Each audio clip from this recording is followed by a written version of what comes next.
Shalom. Ya, kembali lagi bersama saya Mr. Bagas. Kita kembali lagi belajar pendidikan agama Kristen kelas 7, yaitu masih tentang mengampuni, indahnya mengampuni, dan kita akan melanjutkan materi pembelajaran minggu kemarin. Jadi minggu kemarin kita sudah membahas bagian A dan B-nya, bagian pengantara dan juga memahami pengampunan. Jadi bagaimana kalian memahami pengampunan itu apa, habis itu bagaimana, kenapa, pokoknya apapun pertanyaan tentang pengampunan, mengampuni, kalian juga sudah sharing, dan saya juga sudah baca satu persatu tentang sharing kalian tentang mengampuni. Dan ada beberapa pertanyaan yang ada 3 soal itu yang jawabannya masih belum pas, tetapi ya karena kalian masih baru ya oke lah, saya akan memberikan kemudahan seperti itu. Oke, untuk penjelasannya, penjelasan jawabannya saya tidak akan menjelaskan di sini karena kalau yang belum mengumpulkan tugas kan enak bisa lihat di video ini, wah udah dapat jawabannya. Jadi jawabannya tidak saya share di sini. Oke, kita langsung saja masuk ke bagian C-nya, yaitu bagaimana mengampuni. Nah, kita akan belajar bagaimana cara-caranya untuk mengampuni seperti itu. Kita lihat, kita buka halamannya di halaman 4. Oke.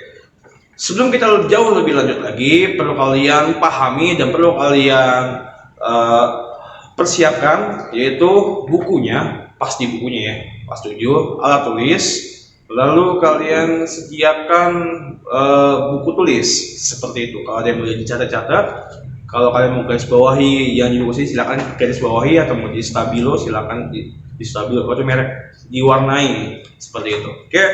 Sebelum kita mulai, kita berdoa dulu. Tuhan Yesus yang kami sembah dan kami puja, terima kasih Tuhan atas segala kasih-Mu. Kau telah terus menyertai kami hingga sampai saat ini kami bisa bernafas. Dan Tuhan Yesus, kami mau belajar tentang materi indahnya mengampuni. Kiranya Kau sertai kami dalam pembelajaran ini dari awal pertengahan hingga akhir juga ya Bapa, sehingga kami mendapat sesuatu yang baru, dan juga Engkau bukakan pikiran kami sehingga kami bisa mengerti, dan Engkau urapi bibir hamba-Mu ini supaya apa yang disampaikan semuanya berasal daripada Engkau Tuhan Yesus. Kami berdoanya di dalam nama Tuhan Yesus, haleluya, amin. Oke, langsung saja kita lihat bagian C-nya. Oke, kamu pernah dipermalukan oleh seseorang dan hal itu selalu tersimpan di dalam ingatanmu tuh. Ingat, pokoknya kalau ingat kejadian ini kalian selalu nangis, selalu kesel, apa kayak gitu. Semakin kamu mengingatnya, semakin dalam rasa benci kamu. Aku benci dia karena dia telah menjahati aku, seperti gitu. Semakin diingat-ingat, kayak gitu.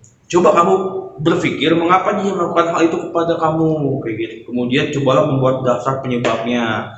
Misalnya karena kamu mungkin pintar, atau karena kan pintar mungkin ada orang yang sirik, atau mungkin karena kamu orangnya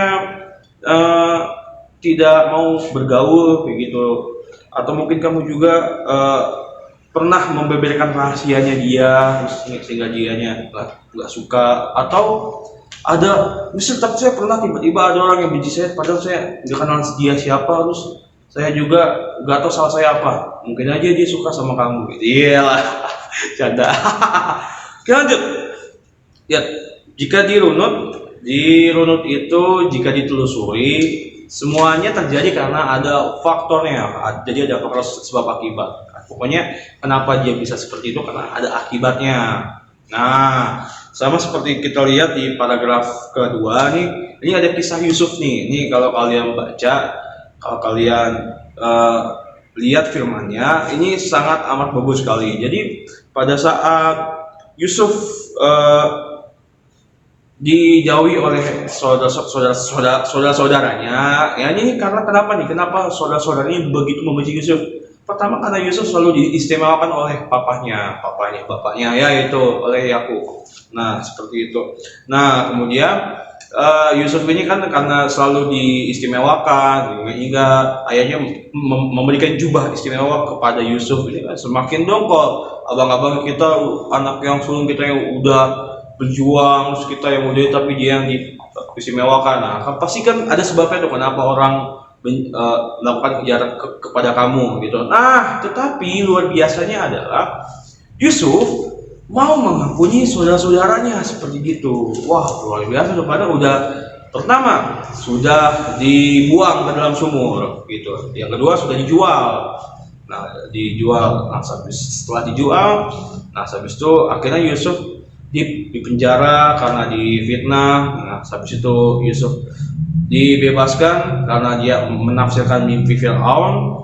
Habis itu dia mendapatkan posisi orang kedua di Mesir, tangan kanannya Firaun tuh. Jadi apapun keputusan yang dilakukan oleh Yusuf dilakukanlah kayak gitu. Nah, ketemu nih saudara-saudaranya menghadapi Yusuf. Pada saat itu Yusuf berbeda sekali, pakainya kan pakaian Firaun ya, pakaian Firaun gitu. Pokoknya dia sangat tampil berbeda. Saudara-saudaranya tidak mengenalinya seperti itu. Nah, dan juga saudara-saudaranya mengira pun ya dia telah kemana kayak gitu. Nah, pada waktu dia datang kan terjadi keringan, pokoknya kelaparan di mana-mana. Cuma di Mesir doang banyak persediaan lumbung, gandum, apa itu pokoknya makanan sumber ada di Mesir. Datanglah keluarganya Yakub tuh, datang abang-abangnya dulu. Nah, pokoknya datang tuh ada adiknya Benyamin. Yusuf tahu nih, wah ini saudara-saudaranya gini. Nah, hatinya tuh sangat, ya ampun akhirnya ketemu lagi. Yang rasanya benci itu nggak ada, yang ada tuh kangen gitu. Nah, tapi Yusuf tuh sebenarnya udah mengampuni, tapi dia ngetes dulu nih, ini apakah saudara-saudaranya masih jahat kayak yang dulu atau enggak nih. Nah, pertama yang ditahan adiknya nih. Nah, terus habis itu yang ditahan adiknya, terus kita mau lihat respon abang-abangnya, apakah dia peduli sama adiknya atau enggak. Kan kalau dulu kan Yusuf kan enggak dipeduliin. Terus habis itu, nah ini coba Yusuf ngetes apakah sifat lakukan abang-abangnya sama kayak dulu. Nyata abangnya enggak, dia rela, lebih baik saya yang ditahan daripada adik saya. Wow, sebetulnya nah, nyata Yusuf mengetahui bahwa abang-abangnya telah berubah. Nah gitu. Jadi setelah Yusuf mengetahui, akhirnya dia mengaku bahwa dialah Yusuf dan Yusuf memaafkan abang-abangnya. Keren banget seperti gitu. Nah, lantas lihat nih, kenapa adanya perlu dites kayak gitu. Nah, ini Yusuf tuh pengen tahu nih apakah abang-abangnya sudah berubah atau belum. Tapi pada dasarnya meskipun tanpa dites pun Yusuf sudah mengampuninya seperti itu. Takutnya kalau abang-abangnya belum berubah, masih dongkol tuh ya, masih kesel.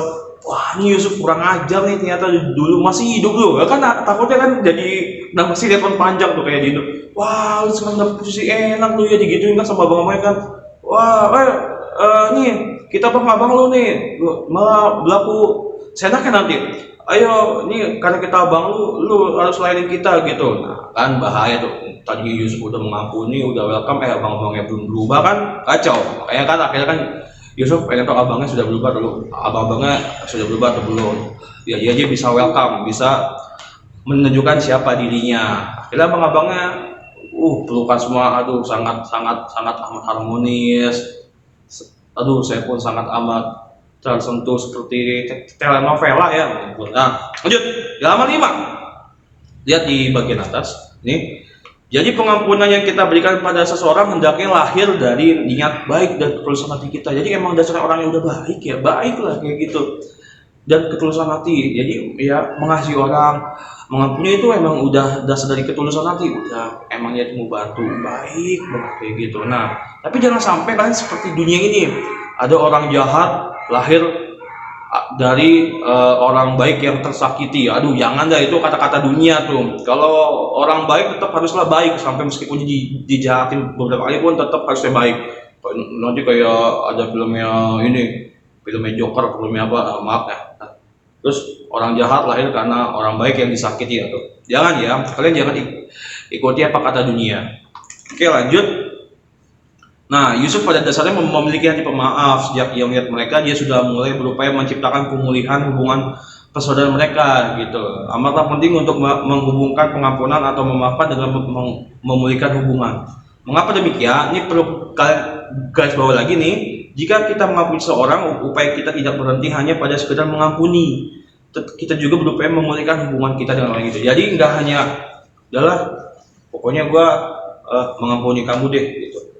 Tapi udah nggak mau ngomong-ngomongan tuh, intinya gue udah iya, gue maafin, udah. Habis itu kalau ketemu menghindar, terus kalau ngomong seadanya, terus kalau ditanya udah cukup tahu aja gitu, kacau. Oke, lanjut.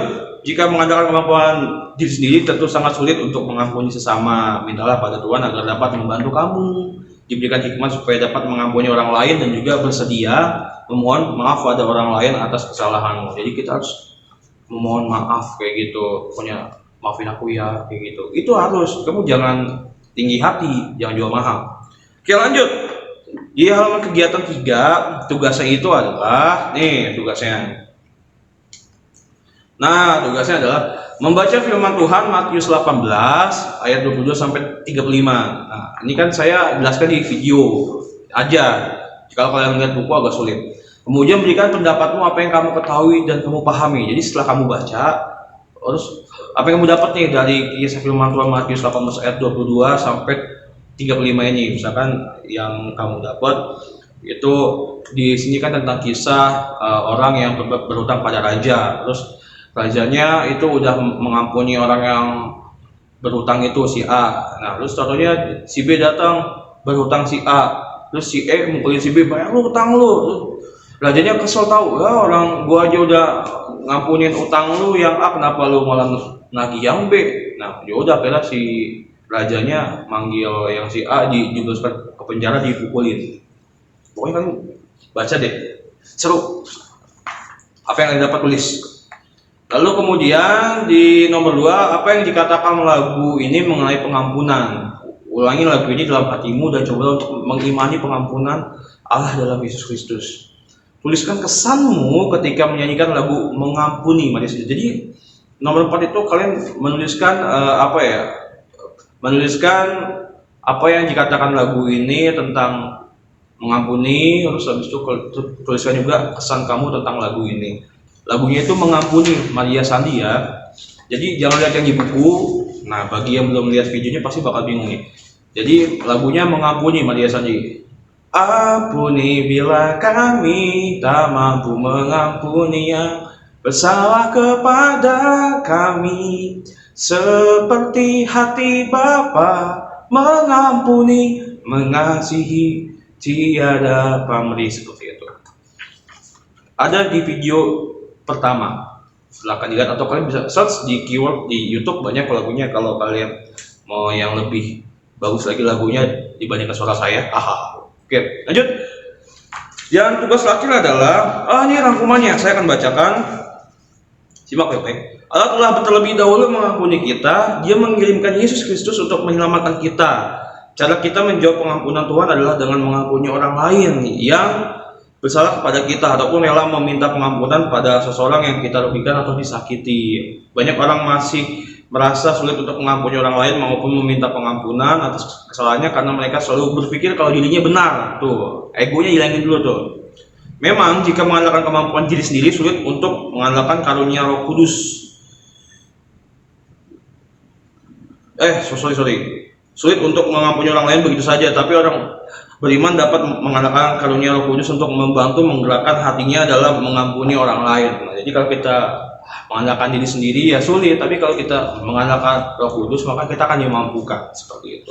Oke, tugas terakhir, menuliskan doa yang intinya kamu mau memohon pengampunan dari Tuhan Yesus, juga memohon ampun atas semua kesalahan yang telah kamu perbuat pada sesama maupun Tuhan. Jadi kayak gini loh, kayak kalian tulis surat, kayak minta pengampunan kepada siapa, kayak gitu.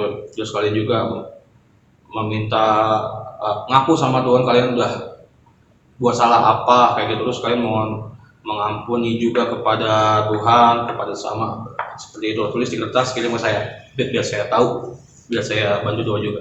Oke, cukup sekian dari materi kali ini. Mohon maaf bila kepanjangan. Mari kita berdoa. Tuhan Yesus, terima kasih atas materi hari ini yang telah disampaikan. Kiranya kami mendapatkan sesuatu yang baru sehingga kami dipulihkan, sehingga kami dapat bertumbuh dan juga berbuah Tuhan Yesus dalam kehidupan sehari-hari. Kami berdoa hanya di nama Tuhan Yesus, haleluya, amin. Oke, Tuhan Yesus memberkati.